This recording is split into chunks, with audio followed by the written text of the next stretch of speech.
What is up, Jets Nation? This is Show of the Jet Show, and I am here with a video today to talk about the 2024 NFL Combine / Draft. But it's not about the top guys, day one, day two guys. We're talking like the day three guys that I think could be a sleeper, could be a positive selection for the Jets. But before we get into that, you know what time it is, right? It's showtime. 1, 2, 3, 4.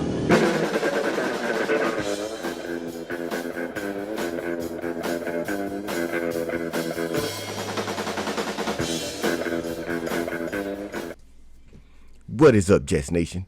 All right, guys. So there's been a lot of craziness in this offseason thus far with the New York Jets. But to the diehard Jets fan and to the podcasters like myself, the things that have been revealed are not surprising. These are things that we already knew. So I try not to get caught up into that madness. I try to stay focused on the things that really matter, like who are we re-signing, who are we not re-signing, who's a potential draft candidate, and who does the fans think that we should draft or maybe even trade for. Those are the things that I like discussing. Those are the things I like reading about. Those are the things that I like to make a video on. All right, with that being said, there are two guys that I think we could get in day three. I would like to see these guys. If we get one, I feel great. If we decide to get the second guy from my video, I would be extremely elated. Possibly even GOAT status. But guys, so let's get into it.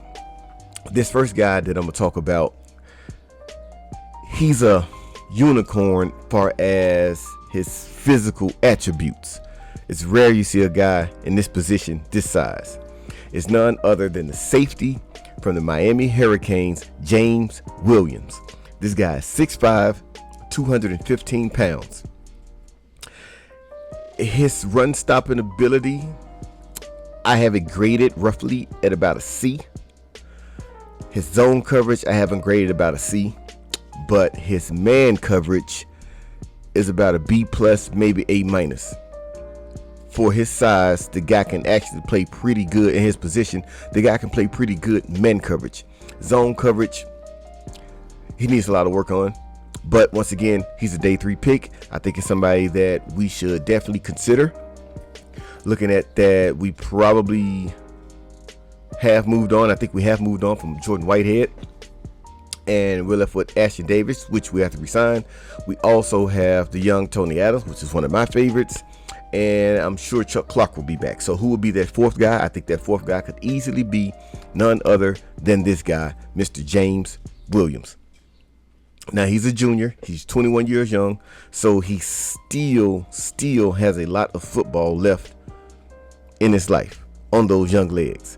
With the Ubrick and the Salah's technique and style of defense, I think they can develop him on that side of the ball. As far as the Jets franchise, we've done an excellent job in developing our younger guys for the most part. There's some guys who I thought they could work and it didn't pan out, like Nasruddin. I thought Nasruddin would eventually catch on, but it didn't happen. It is what it is at this point. But I see him as a day three guy.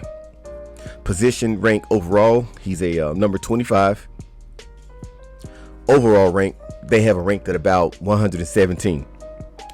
His 40 time is pretty fast for a guy his height.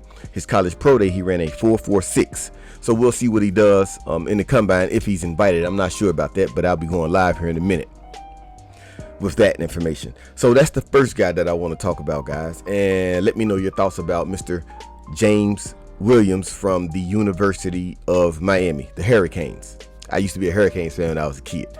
But anyway, all right, so moving on to our next guy. This guy is a Florida State guy. And I know what you're thinking, did he play with JJ? No, he didn't. He's a defensive guy as well, but he didn't play with JJ. He literally joined them for the first year or the first season last season. But it's none other than nose tackle, defensive tackle, Braden Fiske. This guy is 6'3", 295 pounds. His 40 time was roughly, his 40 time college pro day is a 5'10", which is not bad. His age is 24. Far as sacks, he had about 13 and a half sacks throughout his college career. 148 tackles, 76 solo tackles, 27 tackles for loss, 3 forced fumbles. This guy is absolutely a guy that we should pay attention to. We definitely need a defensive tackle as far as the youthful side to develop him, bring him in. He's a big body guy. I think he'd be great at a nose tackle. Player comp, I have him compared to Matthew Butler. I think he's very similar to him in my personal opinion. I have him as a round 4 guy. Positional rank, they have him ranked about 13 at the 13th spot. His strength would definitely be a high motor. He's a very high motor guy. I watched a lot of his highlights, which intrigued me to watch his film. And of course, you see the full spectrum once you watch the film. He's quick off the snap. That's another strength of his. He's very aggressive. And he knows how to combine his strength with his feet work as well. So that is a very, very, very strong strength, especially moving into the next level, the NFL.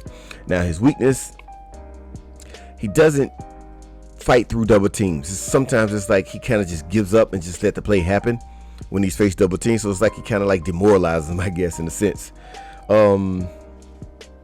Another thing I don't like about him is he can't secure the tackle a lot.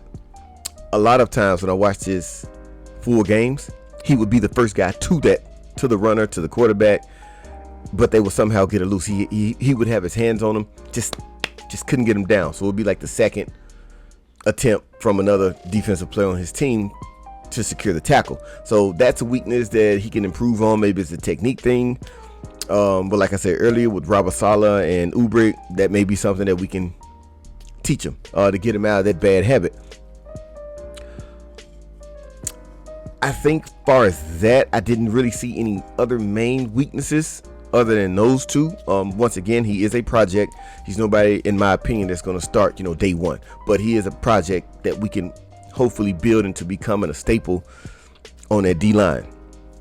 But that's it, guys. I just kind of want to come in here and give you guys a quick update about the guys that I think we could get into day 3.